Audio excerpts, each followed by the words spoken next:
Yani, in each and every crisis, President Ruto must always find a way to make it about him and his greed. And I don't say this lightly. I say this because following the fuel price hike, President Ruto has now rushed to the World Bank for an emergency loan to help cushion Kenyans. Just have a look at this disappointing article. The subheader reads, Kenya has formally sought urgent financial assistance from the World Bank to cushion the country against rising fuel costs triggered by the ongoing conflict in Iran. The move comes as global energy and petroleum markets remain uncertain, pushing up the cost of imports, particularly for countries that depend on imported oil like Kenya. Speaking at the sidelines of the IMF World Bank spring meetings in the United States, Central Bank Governor Kamau Tuge confirmed that the government had requested significant rapid financial support. Significant? Rapid. In other words, wanataka pesa mzuri haraka upesi. Hiyo loan wacha Ruto achukue akijua Asset Recovery Agency ya 2027 will come to reclaim his properties to go pay that loan. Mambo ya kubeba watu kama watoto iliisha. You cannot take a loan on your own unilaterally. Who sent you? Who asked you? Who told you? These are the things leaders do and expect us to support them. When you're doing it, you're on your own. Saya kulipa atitulipe na wewe. Anyway,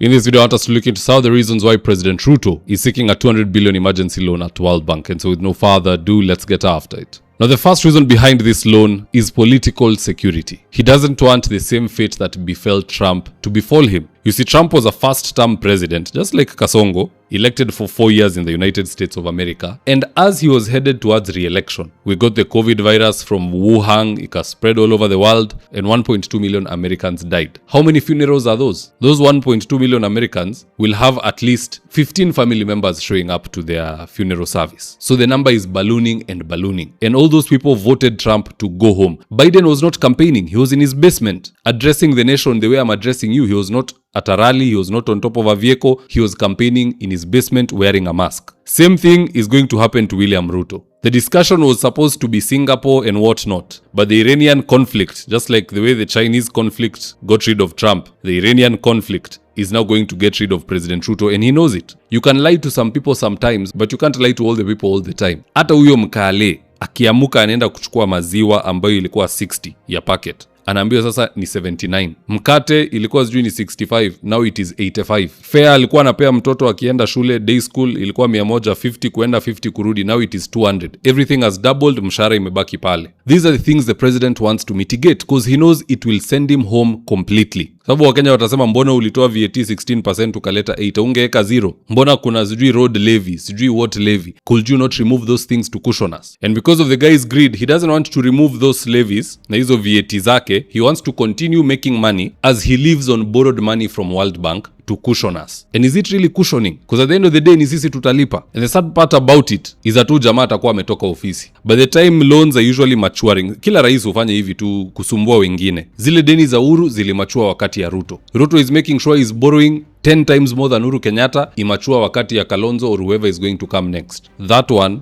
needs to be checked. Now, the second reason why Ruto is looking to take this loan from World Bank is because he's a master planner. All along, he has been looking for the right opportunity and the right excuse to take this loan. Unajua jamaa is due for elections next year. The money to campaign must come from somewhere. And elections in Kenya are the most expensive in the world. Wale wabunge wako UDA ama wanataka kuingia UDA, they want the president to support them. It's not the other way around. Kila mahali wakienda rally, wananchi wameweka mkono hivi, leta kitu, weka mawe. On top of that, kuna pake ya wale wadosi, sitaki kuwataja jina, wale referee, kuna pake yao hapo, kuna provincials sijui nani watasimamia hiyo kura, kuna kitu yao kidogo hapo, kuna ya agents. So our elections are the most expensive. This guy is going to borrow 200 billion Kenya shillings, spend 80 to cushion Kenyans, and 120 inaenda kwa mfuko ili ianze kufanya kazi kama hii. This is evidence of bad behavior.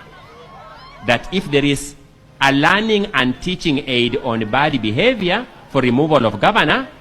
And then you know the interesting part. Hawa watu wamepewa hiyo 1,000 ama 500 ama 200 ama 100. They're not the ones who will repay the loan. Because by the time you are lining up to get a handout, it means you're probably filing nil returns or you don't even have a KRA account. Hata ujui iko wapi. And the ones who pay taxes, who are not being given that handout, are the ones who are going to continue paying that loan. Is this not socialism at its finest? We want an economy which is capitalist. In fact, hata socialism is not what Kasongo is doing. We need a scholar to review and come up with a word for this, because socialism is you take from those who have to give those who don't have. In this case, Kasongo is borrowing, giving those who don't have, and throwing the burden to those who have. Hii inahitaji jina mpya. Those who are doing international relations na mambo ingine, wale professor walitufunza, study this thing and come up with a word for it. It is not socialism. This is a worse beast that we are dealing with altogether. And that 200 billion does not have the approval of the National Assembly. Hence, it does not have the approval of Kenyans. Na ndo maana Omtata kila siku anasema hii deni si yetu, it was not approved by us. We the people did not approve this loan. Ni jamaa peke yake ameamka na ndoto zake za 2 term amekimbia kuitisha loan. Better even Kenyans just deal with that bad fuel price than utulete deni ambayo sisi hatuna haja nayo. Because hii deni in the long term, they will seek to increase pay ndo walipe hiyo deni. They will increase here and there and there. Siwache tu to deal na mafuta basi once and for all. Why kick the can down the road? This is the bogus leadership we are talking about, and we want these people to go 1 term. Hata ikiwezekana waende half term, the better.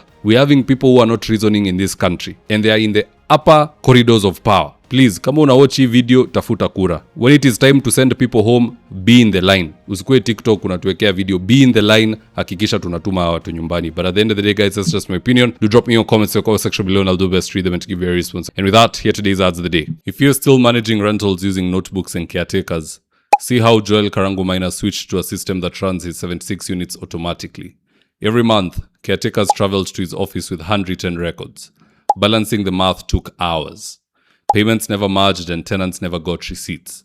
Then Joel switched to Bomahat, Kenya's award-winning property management software. Now payments update automatically, receipts go out via SMS, and every report is just 1 click away. He now runs all 76 units from his phone. No chaos, no confusion. Join hundreds of landlords doing the same. If you're in need of electrical wiring, solar installation, or electrical fittings such as strip lights, snake lights, downlighters, or chandeliers, contact Engineer Wycliffe at 0707 476602 and he'll get your house dapped up.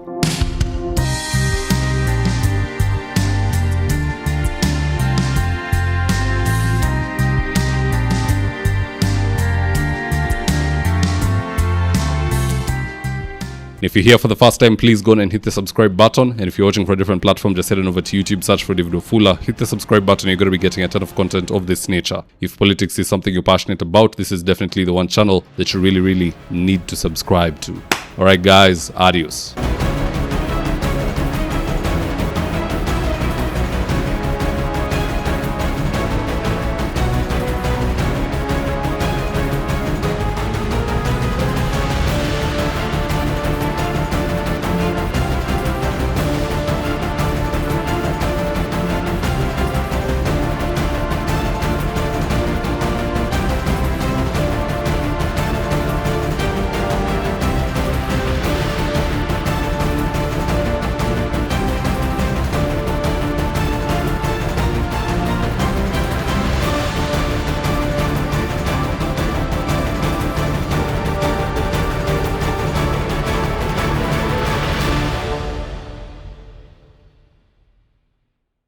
Thank you for choosing David Wafula as your primary news platform. We put countless hours in research, recording, and editing. By showing up each and every day to watch our videos, you encourage us to generate more videos for the viewers. We are on a mission to inform, educate, and build a better tomorrow. To our thousands of followers in a world full of presidents, kings, and queens, you are the real gem. Adios.